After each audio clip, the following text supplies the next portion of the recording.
The story begins in a period of global devastation after a great war. In the only remaining city lives the witch Grey Alice, famous for granting any request to those who can pay. Not very pleased with her heresies, the church decides to make an example of her and condemns her to the gallows. However, the priestess forgets that one of the witch's talents is precisely witchcraft, and it won't be so easy to execute her. Grey Alice enchants one of the soldiers of the clergy, and he sees himself with the rope around his neck. In panic, he breaks the rope with a shot and then realizes that he has just freed the condemned woman. Next, he sees the witch running toward him and opens fire, but he is actually shooting a colleague. Very confused, he falls to his knees and the priestess executes him with a dagger, declaring that he is no longer worthy of trust. She sends the others after the witch, but Grey Alice stealthily attacks them one by one. When only the priestess remains, the witch surprises her with a blade, and being threatened, the priestess has the rope placed around her neck and hangs from the gallows while the witch walks away. At the same time, a hunter named Boyce is arriving in the city. About to walk into an ambush, he makes a point to announce that he knows this and doesn't move when the thugs begin to surround him. One of them tries to grab a weapon, but jumps in fright upon seeing a pair of snakes coiled around it. The bite doesn't take long, and the thug writhes on the ground while his companions are quickly eliminated by Boyce's accurate marksmanship. After finishing off all of them, he collects his snakes, proud of his effectiveness. Meanwhile, Grey Alice leaves a coin for the blind beggar and is startled when the poor woman thanks her as she calls her by name. The woman explains that she recognized her generosity, something that is becoming increasingly rare around there. However, she finds it strange that the witch's voice hasn't changed in so many decades, as she herself is younger than Grey Alice.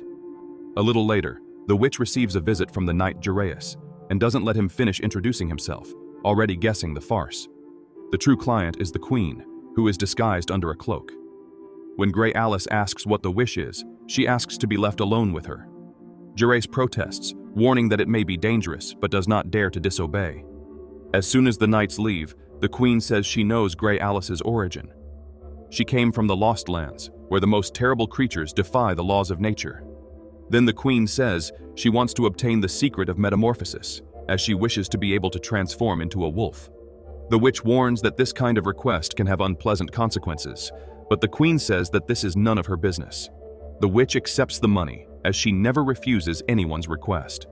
The plan is to send a hunter to the Lost Lands to capture a shapeshifter and then steal their power. She asks the queen to give her until the next full moon, which will occur in 6 days. After the agreement is sealed, Knight Jerus returns to the witch's hideout. He says he also wants to do business and offers a family heirloom, a watch that is his most valuable possession. Jerus's request is that she fails the queen's mission and does not give her the power of metamorphosis. He swears he is loyal to the crown and is only asking this to protect the queen, but the witch denies it, detecting the odor of envy on the knight. Despite this, she accepts the watch and repeats that she never refuses a request. Finally alone, Grey Alice begins to levitate, and her mind is flooded with visions of a sinister cave. A group of brave hunters walks over stacked skulls to face the beast that lives inside, but soon a terrible werewolf emerges from the shadows. The vision ends when the beast lunges at the group with a cruel howl. In the palace, the queen is losing patience with the weakness of her husband, the Supreme Lord. She calls for attendants to care for him while she sneaks out to say goodbye to Boyce, who is her lover. On her way out, the soldiers intercept him in the name of the Supreme Lord and arrest him, but Boyce spits his drink at one of their torches and takes down the two easily. Later, Grey Alice approaches him at a bar table and says she is looking for a competent hunter to take her to the Lost Lands. He explains that the city's rules do not apply in that territory, doubting she can keep up with him on such a dangerous mission. Grey Alice shows no fear and gives him permission to abandon her if she becomes a burden. However, she warns that she will do the same to him if necessary. After hearing the mission's details, Boyce mentions that he has heard about the werewolf haunting a place called Skull River. The witch then offers him Jerus's watch as payment for the trip to that location. Just after they finalize the deal, the bar is invaded by the soldiers of the clergy who still want to capture the witch. Boyce joins her, and the two escape by a hair's breadth, but the twin snakes do not survive the priestess's sword. The news of yet another failure soon reaches the ears of the church's patriarch, and he promises a reward for the capture of the fugitives. However, according to the confiscated pamphlets, Grey Alice is becoming a symbol of resistance, inspiring everyone to fight against the powerful each time she escapes the gallows, having also not hanged the priestess when she had the chance. This causes the clergy to tighten the siege, and even the poor blind woman is captured. Under pressure, she reveals that the queen visited Grey Alice recently, which greatly interests the Patriarch. He demands that the priestess obtain a complete confession from the witch before eliminating her. At this point, the two adventurers are already on their way to the Lost Lands. The first stop is a trading post, where Boyce introduces Grey Alice to his friend Ross and his sister Mara. Although she meets him with a shotgun, Mara quickly changes her tone and shows herself to be more than just a friend to Boyce. During dinner, the witch states that they must reach their destination before the full moon, as she needs to catch the target in his wolf form. Boyce thinks the deadline is too tight and says that this will only be possible if they follow the train track, crossing the mountains through the tunnels. After spending the night with Mara to catch up, Boyce sets off in the morning with Grey Alice and warns that from then on, there will be no more welcoming friends. Little does he know that the priestess is coming by train to capture the duo.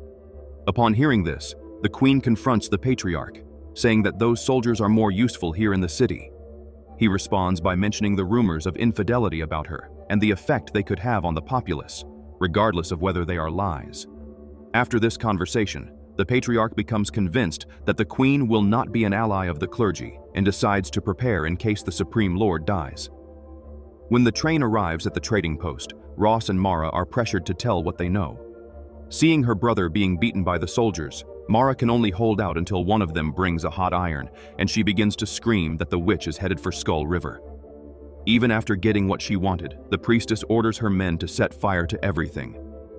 Now there are only 3 days left until the full moon, and the duo arrives at a place known as the Rift. Boyce calls a known acquaintance, Cyrus, who operates an improvised kind of cable car. However, as Boyce continues to call out and Cyrus does not respond, they enter through a side door and begin looking for him. After crossing several filthy corridors, they discover what is left of Cyrus and guess that the priestess has already been there before them. Backtracking through the corridor, they find her wearing a pair of sunglasses. All the soldiers have the same accessory to avoid being controlled by the witch through eye contact.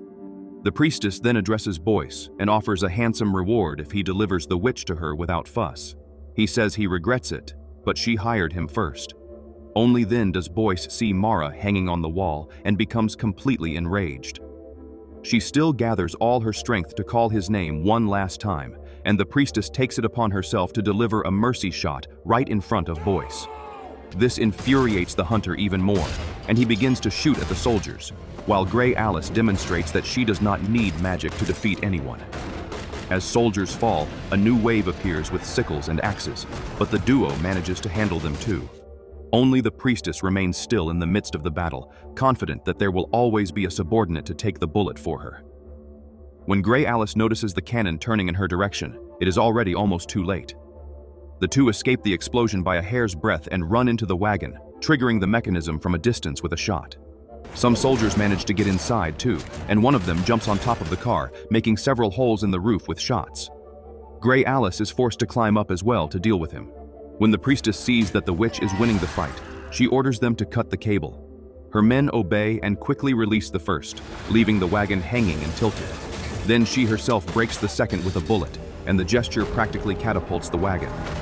It crashes against the mountain wall, and Grey Alice shouts to Boyce that the only way out is to climb. This is easier for her, who is already outside, but Boyce is still balancing inside the wagon. Moreover, the rope that keeps him hanging is also about to snap. It finally breaks just as Boyce manages to leap to the rocky wall, following Grey Alice.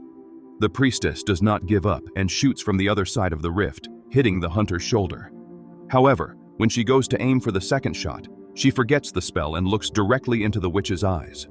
The contact is brief, but enough to leave her confused and lose focus. Later, Boyce removes the bullet from his shoulder, and Grey Alice helps him, stitching up the wound. At that moment, he tells her that she is very much like him, and that he knew that since he first looked into her eyes. Meanwhile, in the palace, the queen receives news that she is pregnant. Very pleased, she tells her almost paralyzed husband that the future Supreme Lord is the son of a peasant named Boyce. After the confession, she pushes a pillow against his face and holds it tightly until he stops breathing. With 2 days until the full moon, Boyce and Grey Alice arrive at an old military zone called Shadow Bane. Hearing the train approaching, they are forced to hide in the ruins of a power plant. Boyce warns about the creatures that live there and says they need to keep a flame burning all night, as fire is the only thing they fear. Then the lights begin to flicker on slowly, and a chilling sound starts coming from all directions. A grotesque creature emerges from the shadows, baring its teeth. Boyce ignites a circle of fire around them, but that doesn't work as well as expected. One of the monsters is a bit braver and jumps over the flames, entering the circle. Boyce narrowly dodges its claws, which leave a deep mark on the ground. Then the thing starts to grapple with Grey Alice, twisting its head. Boyce manages to push the monster against a metal bar, but it begins to remove it as if it felt nothing from the blow. Then Grey Alice throws one of her sickles at a barrel, causing an explosion. This seems to irritate the upper echelon of the other race that was watching everything from the top of the structure. They leap onto the invaders, and the leader calls the witch by her name. He comes face to face with Grey Alice, not knowing that this was his greatest mistake. Hypnotizing the enemy with her gaze, she forces him to step back and unleashes a fire blast that spreads through the creatures, defeating them all at the same time. Exhausted, she collapses into her friend's arms and confesses that she already knew the leader of the monsters. She explains that this place hides a treasure, something capable of granting immense power to whoever possesses it. One day, a man hired her services to help him acquire that treasure. She accepted, for she does not refuse anyone's request. But it had terrible consequences.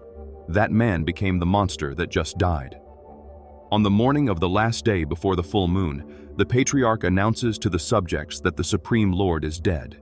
He also says that the Queen is expecting a baby and demands that the new Supreme Lord be exalted, but the audience remains silent.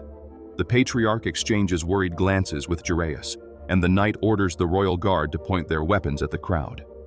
With that encouragement, the subjects fall in line and begin to repeat phrases of jubilation. The Queen thanks the Patriarch, full of falseness, and he also pretends to be pleased with the situation while continuing to plot against her. Speaking to the priestess, he orders the soldiers to hurry, for now, only with the witch's confession will he be able to depose the Queen. Meanwhile, Boyce and Grey Alice arrive at the Fields of Fire, which is the last stop before Skull River. She warns that she needs to face the werewolf alone and extends the watch to him as payment. Boyce says she will not survive the encounter with the beast without help and refuses to go away. He tries to convince her to abandon this mission, but she insists that she has no choice. At the same time, the Queen is telling Jerus that now only the Patriarch can remove her from power. He assures her that the royal guard is stronger and more numerous than the clergy's army, but that does not convince her much. She starts to play charm with him, asking if he would really do anything for her, and the conversation ends with a kiss. Outside, Boyce and Grey Alice are passing through a tunnel when they feel the tracks trembling. Boyce says they won't be able to run faster than the train, but the witch has other plans. The priestess can't believe it when she sees him standing in the middle of the tracks, ready for the collision. But just when the locomotive comes closer, Grey Alice takes off running toward the mouth of the tunnel. Still under pressure from the Patriarch, the priestess accelerates to the maximum and only realizes the trap when there is no time to brake. There is a large cliff just after the tunnel, and the bridge is broken. Thus, the tracks end right over the abyss. Hidden in the beams beneath the bridge, Boyce grabs his friend's hand as she jumps, but nothing can save the train passengers, which ends up exploding in the fall. From the palace, the Patriarch only hears the final screams of the priestess and concludes that his plan has failed. Furious, he decides to take the throne by force and starts giving orders to the soldiers, but no one moves. Those closest to him collapse to the ground, revealing Jerus's figure. He accuses the Patriarch of treason and condemns him to death, executing the sentence right there. Arriving at Skull River, Grey Alice is shocked by the number of stacked skeletons, and Boyce explains that those were all who dared to face the werewolf. However, there is not a trace of him at the moment, and the fire seems to have not been lit for a long time. Grey Alice says that tonight will be the full moon, and he will surely come. Boyce continues to try to convince her to give up, while Jerus also tries to make the Queen forget about this plan. but both fail equally. Only when the full moon appears in the sky does Grey Alice confess that she knew the truth from the beginning. The werewolf is Boyce himself. He is already feeling the onset of the metamorphosis and swears he did everything to warn her, but she does not believe him. The transformation is very painful this time, as there is an object beneath his skin that seems to be leaking a silvery liquid. Nevertheless, the change completes, and he lunges at the witch, but does not take his eyes off hers. Falling into hypnotism, he sees her as a flock of crows that unite in the sky to form a giant bird. The two monsters clash, and the werewolf is struck by the witch's claws amid the combat. She seizes the moment to tear him further until she sees him fall to the ground as though dead. He reverts to his human form when the clouds cover the moon, and Grey Alice cares for him tenderly, advising him to rest. But when he wakes up, he sees he is chained, and the witch confesses her entire plan. After the priestess shot him in the shoulder, Grey Alice placed the silver coin beneath his skin while stitching up the injury, knowing it was the only way to weaken him. Now she needs to fulfill her agreement with the queen and take the power of the wolf from him. But when she raises the dagger, Boyce makes his own request. His wish is for Grey Alice herself as his companion. Once again, the witch replies that she never refuses a request, but warns that the price may be too high. When the full moon appears in the sky again, Boyce transforms once more, and she plunges the dagger into the wolf's skin. Covering his body with stones, she leaves the watch on top as payment and returns to the city. The return of the invincible witch has a tremendous effect on the populace, and the workers begin to revolt. Grey Alice hands the wolf's skin to Jerus and says that the queen must drip her own blood on it before donning it. She warns that this must be done that very night without fail. The knight asks for his watch back, arguing that she chose to fulfill the queen's request. Grey Alice tells him that the queen is pregnant by a man named Boyce. Taking his life, she tells Jerus that she gave him what he really wanted. The queen is devastated to learn of Boyce's death and reveals that she only wanted to be a wolf so she could be with him uninterrupted. Jerus tries to calm her and once again says that he would do anything for her. Furious, she demands that he die and buries a sharp hairpin in his neck. By this time, the people have already stormed the castle, and she is forced to flee. The sun rises, burning the wolf's skin and destroying the desires of both the queen and Jerus. At Skull River, the stones begin to stir over Boyce's body, which is still alive. He returns to the city and confronts Grey Alice about the betrayal. She says she only removed the wolf's skin without intending to harm him and knew that Boyce would survive. To prove she is telling the truth, she predicts that he will shoot at her anyway, but his gun will jam. Paying to see, Boyce pulls the trigger, and the gun indeed jams. Grey Alice pulls out a dagger just as he does, and they both press their blades against each other's throats. The stalemate ends in laughter, and the duo decides to make amends, thus fulfilling Boyce's wish.